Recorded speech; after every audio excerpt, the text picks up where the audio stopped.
2008년 한 기술이 있었습니다. 아무도 쓰지 않았고, 아무도 돈이 된다고 믿지 않았고, 심지어 회사 내부에서도 접자는 말이 나왔던 기술입니다. 그 이름은 CUDA, 우리말로는 쿠다라고 읽습니다. 쿠다는 무엇이었을까요? 그래픽 카드 안에 숨겨진 두 번째 두뇌를 심는 프로젝트였습니다. 원래 GPU는 게임 화면을 더 선명하게, 더 빠르게 그리기 위한 칩이었습니다. 그런데 엔비디아의 CEO 젠슨 황은 그 안에 그래픽이 아닌 거대한 계산 엔진을 얹겠다고 선언합니다. 문제는 단 하나였습니다. 그 계산을 원하는 사람이 당시에는 거의 없었다는 겁니다. 시장도 투자자도 이사회도 이해하지 못했습니다. 주가는 무너졌고 회사는 흔들렸고 그 선택은 돈을 태우는 실험으로 불렸습니다.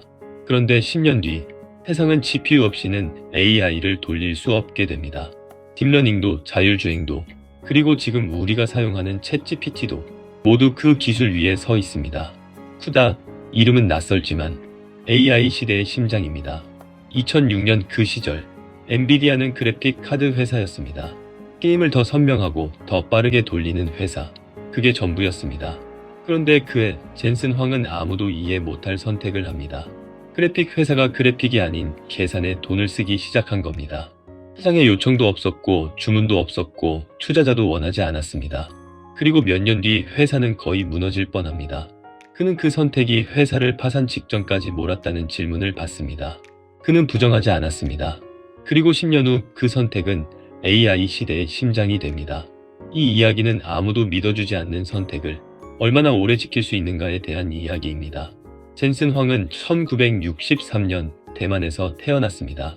9살에 미국으로 이민을 갔고 켄터키의 기숙학교에서 유년 시절을 보냈습니다. 그는 나중에 이렇게 말합니다. 나는 어릴 때부터 혼자 있는 것에 익숙했다. 아무도 없는 환경에서 스스로 버티는 법을 배웠다. 그 경험이 훗날 그를 만든 것인지도 모릅니다. 1993년 30살의 젠슨 황은 두 명의 동료와 함께 엔비디아를 창업합니다. 창업한 장소는 캘리포니아의 데니스 식당이었습니다. 자본도 없었고 팀도 없었고 제품도 없었습니다. 있는 건 오직 단 하나였죠. GPU가 세상을 바꿀 것이라는 믿음이었습니다. 1990년대 말부터 2000년대 초반까지 엔비디아는 빠르게 성장합니다. 지포스 시리즈는 게이머들의 열광적인 지지를 받았습니다. 주가는 오르고 매출은 늘고 회사는 커졌습니다. 외부에서 보면 완벽한 성공 궤도였습니다. 그런데 젠슨 황은 그 안에서 다른 것을 보고 있었습니다. GPU는 화면을 그리는 칩이었습니다. 수백 개의 코어가 동시에 병렬로 작동하는 구조였죠. 그는 생각합니다. 이 구조를 계산에 쓰면 어떨까? 그래픽이 아닌 다른 문제를 풀 수 있지 않을까? CPU는 하나의 문제를 매우 빠르게 처리합니다. 그러나 GPU는 수백 개의 작은 문제를 동시에 처리할 수 있는 구조입니다. 그가 본 것은 바로 이것이었습니다. 세상의 가장 어려운 계산 문제는 하나씩 풀 수 있는 문제가 아니다. 수천 가지를 동시에 처리해야 하는 문제다. 쿠다는 GPU를 그래픽이 아닌 범용 계산에 활용하는 플랫폼입니다. 2006년 11월 공식 발표, 2007년 SDK 공개. 그러나 문제는 하나였습니다. 시장에서 아무도 그걸 요구하지 않았습니다. 쿠다를 넣으려면 칩 구조 자체를 바꿔야 했습니다. 그렇게 되면 실리콘 면적이 늘어나고 R&D 비용이 증가합니다. 또 개발 인력이 필요하겠죠. 젠슨 황은 훗날 이렇게 말합니다. 쿠다 기능의 실리콘 비용이 기존 그래픽 기능 전체 비용보다 더 컸습니다. 이건 단순한 실험이 아니었습니다. 회사의 수익 구조 자체를 흔드는 선택이었습니다. 2007년, 2008년 쿠다는 시장에서 반응이 없었습니다. 일부 연구자들이 관심을 보였지만 상업적 수요는 미미했습니다. 그리고 2008년 가을 리먼 브라더스가 무너집니다. 전 세계 금융시장이 같이 붕괴됩니다. 엔비디아 주가는 최고점 대비 약 80% 폭락합니다. 그 시기 소비자들은 게임 그래픽 카드 살 돈이 없었습니다. 데이터 센터 GPU 사업은 당장 수익을 만들지 못하는 구조가 되어 회사 전체가 흔들리게 됩니다. 월가는 즉각 반응했죠. 엔비디아는 핵심을 잃고 있고 그래픽 회사가 왜 쓸데없는 플랫폼에 돈을 태우는가? 쿠다는 수익 모델이 없다며 애널리스트들은 팔라고 외쳤습니다. 투자자들은 압박을 넣었습니다. 이사회에서도 질문이 쏟아집니다. 이 사업을 계속해야 하는 이유가 있습니까? 내부에서도 균열이 생깁니다. 핵심 사업에 집중하자 쿠다에 쓰는 비용을 게임 GPU에 집어넣읍시다. 지금 살아남는 게 먼저 아닙니까? 등등. 합리적인 말들이었습니다. 숫자를 보면 맞는 말들이었습니다. 그러나 젠슨 황은 숫자가 아닌 다른 것을 보고 있었습니다. 그는 나중에 이렇게 회고합니다. 그 시기는 정말 힘들었습니다. 하지만 나는 한 가지를 알고 있었습니다. 딥러닝이 온다는 것을, 그리고 딥러닝이 오면 GPU 없이는 아무것도 할 수 없다는 것을. 그 당시 딥러닝은 학계의 소수 연구자들만 믿는 개념이었습니다. 주류 AI 연구자들조차 회의적이었습니다. 그런데 젠슨 황은 그 소수의 편에 서 있었습니다. 그는 쿠다를 단순 기능으로 보지 않았습니다. 그는 쿠다를 운명으로 봤습니다. 여러분 상상해 보십시오. 당신이 CEO입니다. 주가는 80% 폭락했고 투자자들이 당신을 의심합니다. 이 사회는 사업을 정리하라고 압박하고 내부 팀원들도 흔들립니다. 그리고 시장은 아무런 신호를 보내지 않습니다. 그런데 당신 혼자 이게 미래다라고 말하고 있습니다. 주변에 아무도 동의하지 않습니다. 숫자도 당신 편이 아닙니다. 시장도 당신 편이 아닙니다. 이 사회도 당신 편이 아닙니다. 이 순간 대부분의 사람은 첩습니다. 내가 틀렸나? 너무 일찍 베팅한 것 아닐까? 일단 살아남고 다시 시작하자.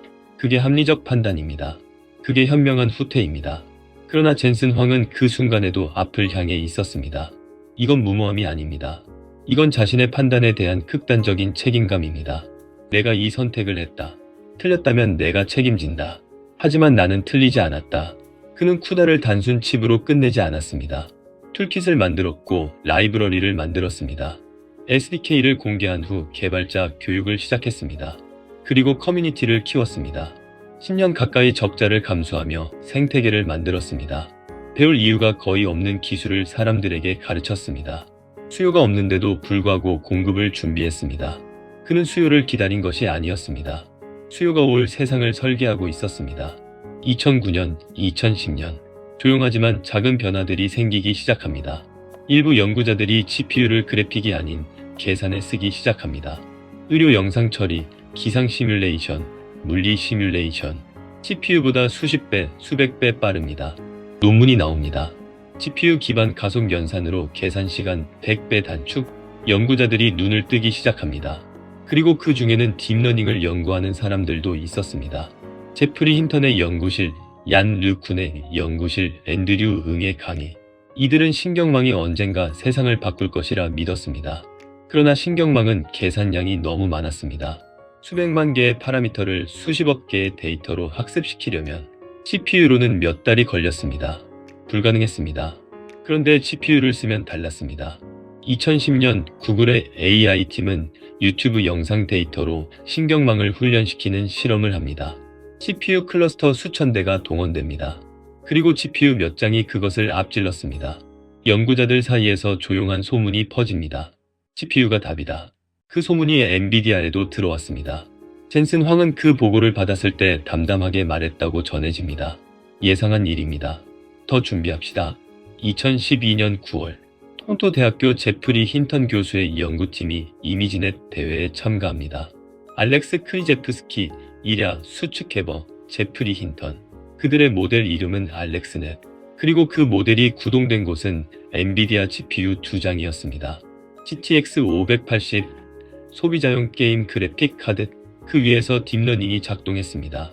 결과가 나왔습니다. 오류율 15.3%, 2위와의 격차가 10.8%포인트. 이건 근소한 우위가 아니었습니다. 이건 패러다임의 교체였습니다. 학계가 통째로 흔들렸습니다.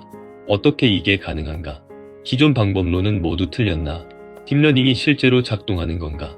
그날 이후 AI 연구의 역사는 이전과 이후로 나뉩니다. 그리고 그 뒤에서 조용히 서 있던 것이 있었습니다. 쿠다.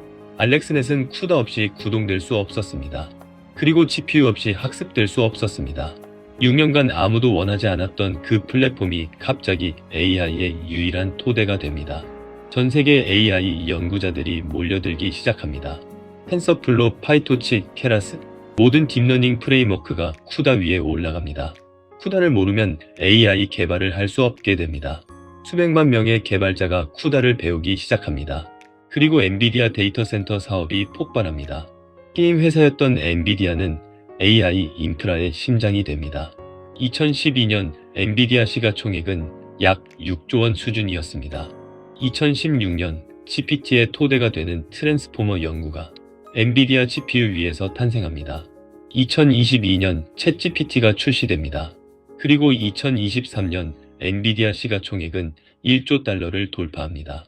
한화로 약 1300조 원이죠. 그 숫자는 계속 올라갑니다. 2024년에는 한때 세계 1위 시가총액 기업이 됩니다. 애플은 마이크로소프트를 넘어섭니다. 2006년에 그의 선택이 2024년의 숫자가 됩니다. 그러나 그 선택을 이해한 사람은 2006년에는 아무도 없었습니다. 젠슨 황은 어떻게 그리고 왜 버텼을까요? 단순히 고집스러워서가 아닙니다. 그는 세 가지를 가지고 있었습니다. 첫 번째, 구조적 통찰. 그는 GPU의 병렬 연산 구조가 딥러닝의 행렬 연산과 완벽하게 맞는다는 것을 알았습니다. 이건 운이 아니었습니다. GPU의 수백 개 코어는 딥러닝 연산의 수천 가지 동시 계산을 위해 만들어진 것처럼 작동합니다. 그는 이 구조적 일치를 딥러닝이 주목받기 훨씬 전에 이미 이해했습니다. 직관이 아니라 공학적 확신이었습니다. 두 번째, 생태계 선점. 그는 칩만 판 것이 아니었습니다. 쿠다 생태계를 만들었습니다. 개발자들이 배우고 프레임워크가 올라오고 논문이 나오고 커뮤니티가 형성되도록 했습니다. 경쟁사가 더 좋은 GPU를 만들어도 쿠다를 대체하기는 쉽지 않게 됩니다. 왜냐하면 쿠다는 칩이 아니라 개발자의 습관이고 연구자의 도구이고 프레임워크의 언어이기 때문입니다.